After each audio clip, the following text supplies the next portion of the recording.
international profiling and communication specialist, the creator of rapid trait profiling systems. That is who we are talking to today, guys, and I am so excited. But before we get into that, it's time to get real. They say you need a reset. They say you're too old to start over. They say wellness comes with a price tag, but they are wrong. I'm Julie. This is Real Talk, where we are exposing some of the fake claims in the health and wellness industry. As well, we're going to be talking to real people doing really impactful things in their own lives, in their community, maybe the world at large. And I got to tell you guys, today we got somebody doing things for the world at large. Today, our guest is making real changes. I'm super excited and privileged to introduce you to Alan Stevens. He's an internationally recognized profile and communication specialist, as I mentioned, described by The Guardian as the world's leading authority on reading people. And he is. It's pretty amazing, guys. The creator of the rapid trait profiling system. I can't wait to unpack that one with him. He has worked for organizations such as Disney, Gillette, and Australian law enforcement. He's a best-selling author and a media regular. He also started some really cool programs, We Together, the Campfire Project, and he's a director on The Business of Smiles. If you haven't checked that out yet, it's pretty cool.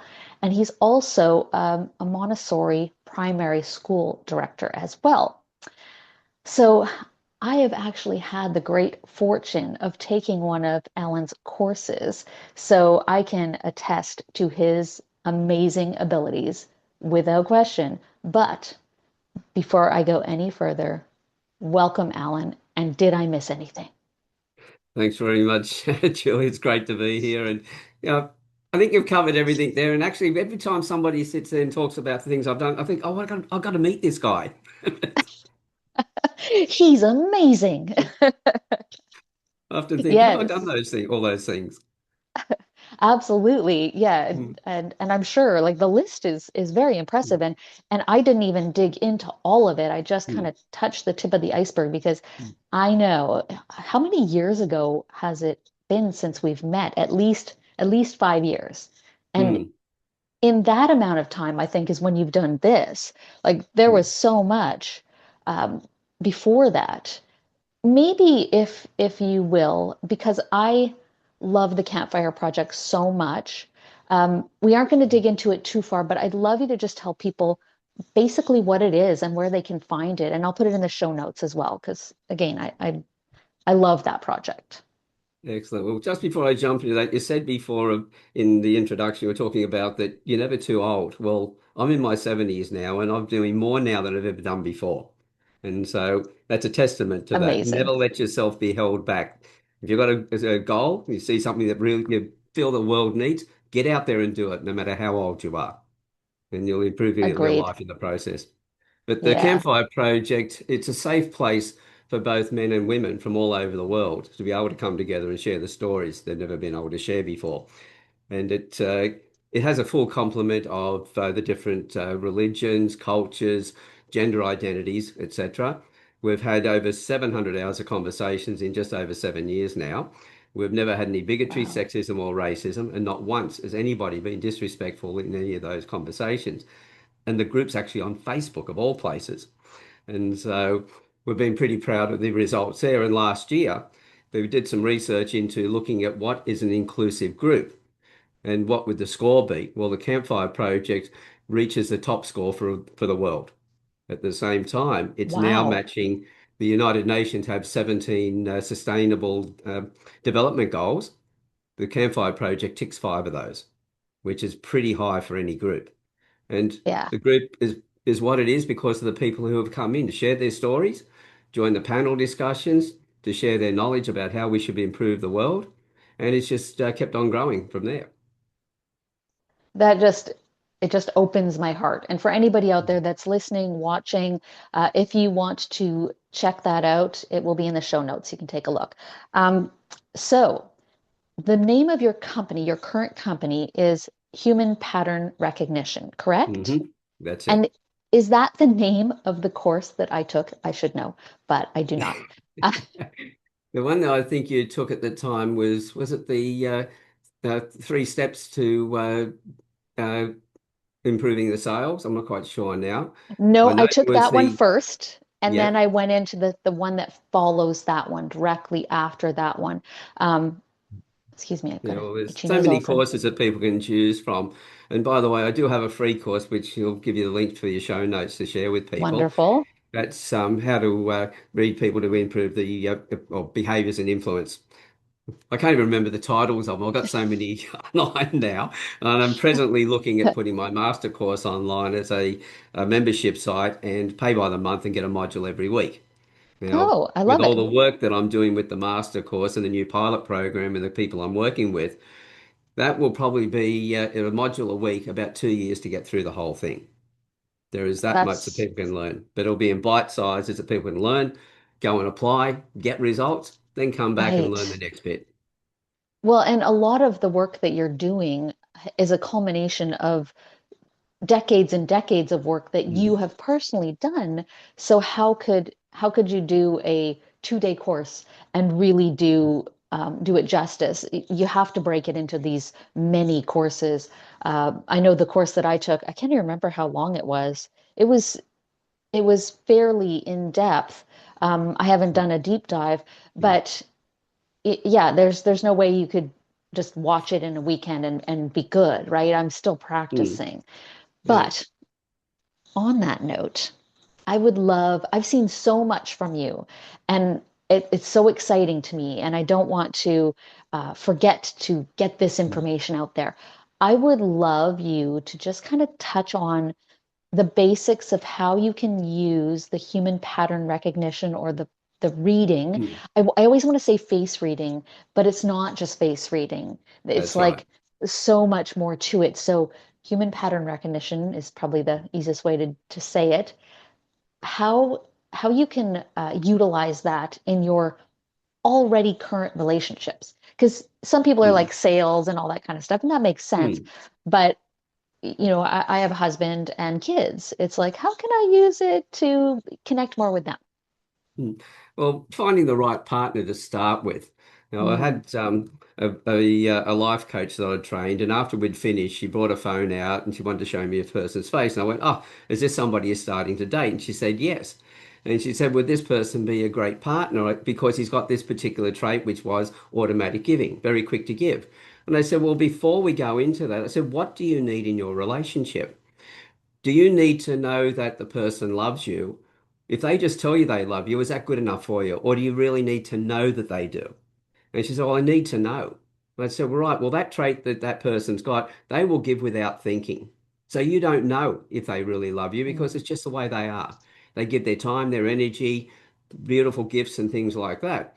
But I said, if you need to know somebody who's got the opposite trait who thinks before they give, and you get an expensive present from them, you know that they've really thought about you before they've given you that present. So you therefore know that they really love and care. And so she right. went, okay, so you need to know yourself first, then know what Mm, you're looking for, and then go looking for that in the other person. And if you find the right person, then you have that great relationship. But it doesn't stop people who are already in a relationship.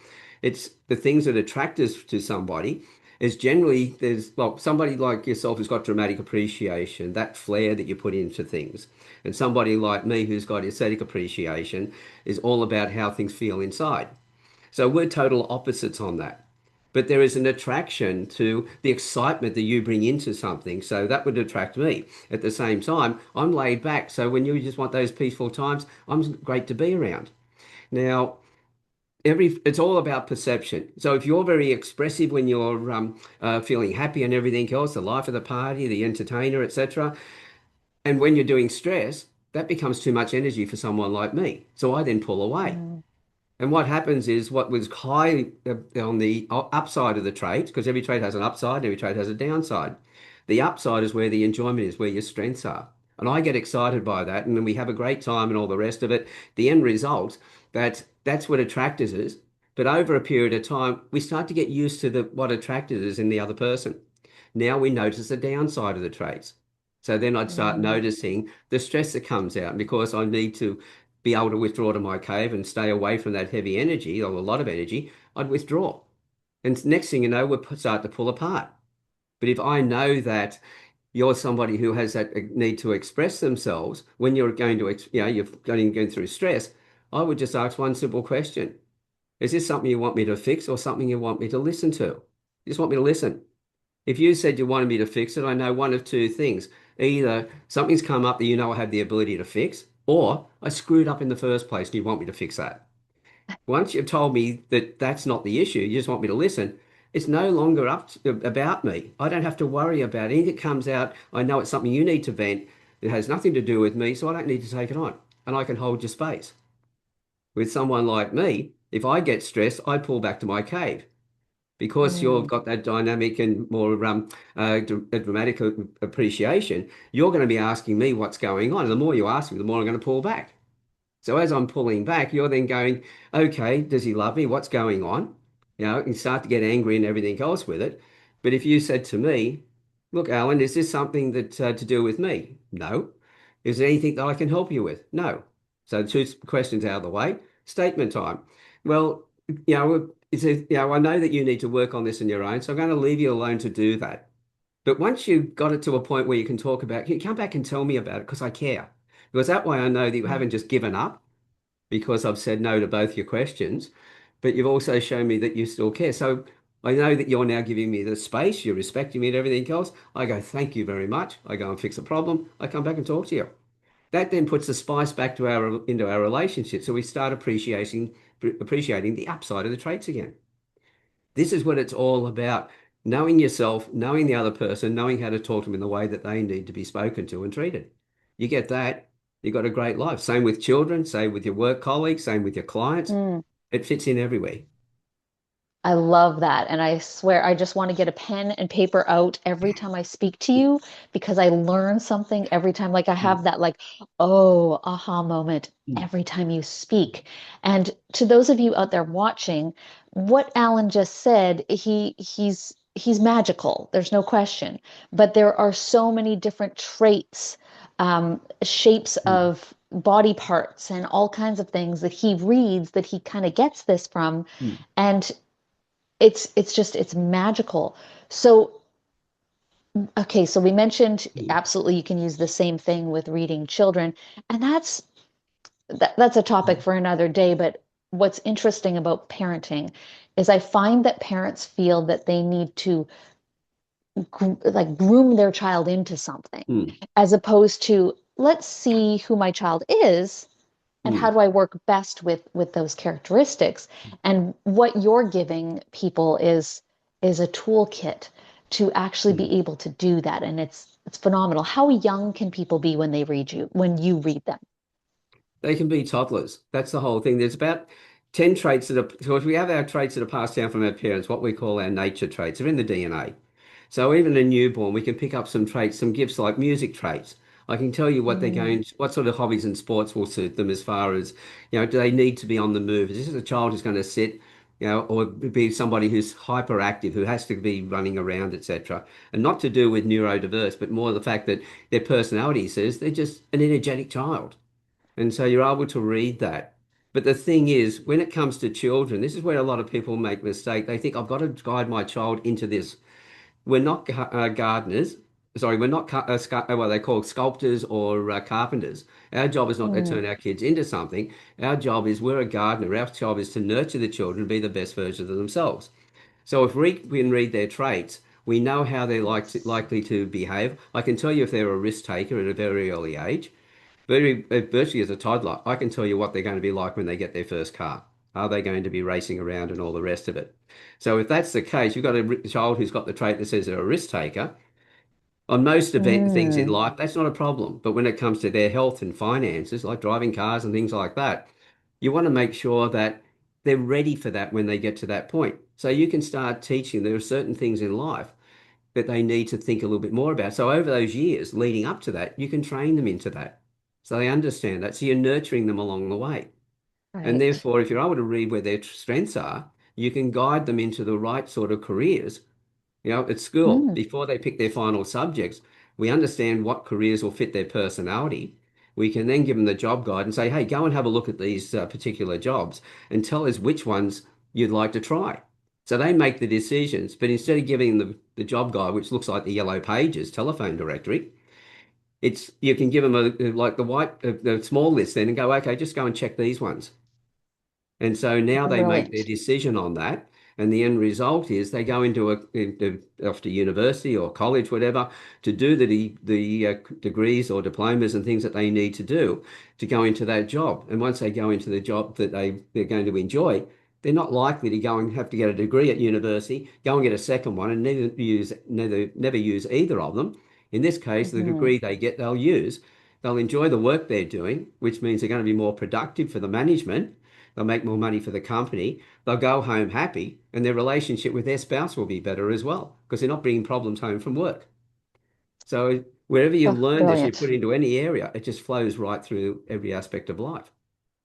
I love that. So, Alan, this show is all about uncovering some of the fake claims in different industries, the wellness industry in general, but in different industries. And I know in your industry, there is a whole bunch of claims. Um, let's just stick to the people reading. Mm. Uh, is there any myths that you can dispel for us? Anything that you can like, actually, that doesn't always mean this? Is there anything that Mm. that stands out to you? Well, we could start when we've got body language, we've got where our eyes move. There's a lot of talk about, if we remember something and we get a picture of it, we go visual. We look upwards. We look one side to remember, one side to create an answer. Now, everyone will tell you, and that all the training out there tells you to get the visual of a memory, you look up to the left. Well, that's only about 90% of the people. The other Mm, 10% look the other way to remember and then come over this side to create. Yes, it's always up for vertical is always for the picture. Out to the side is what does it sound like? If your dog barks, what does it sound like? If your dog was, a Great Dane and it was barking like a Chihuahua, what would that be like? And if you then look down, you go into your kinesthetic and your internal dialect, what you're thinking, etc.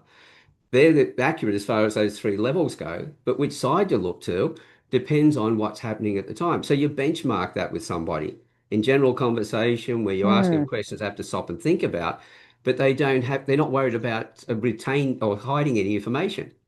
And then you can work it right, out. But people just go straight to, oh, if they're looking this way, they're telling the truth, they're remembering over here. If you ask them a question about memory and they're looking this way, they're lying. Well, they could be wired that way.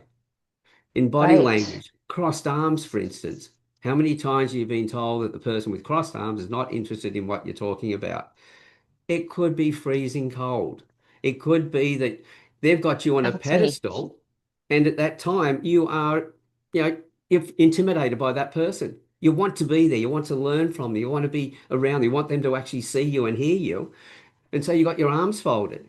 Well, I'm looking for the changes in the body language because they might be just giving themselves a warm hug, because the intimidation or because it's cold. It could be that Right. they're not interested. But what is the rest of the body language telling you as well? People talk about one thing, we should be looking at in clusters.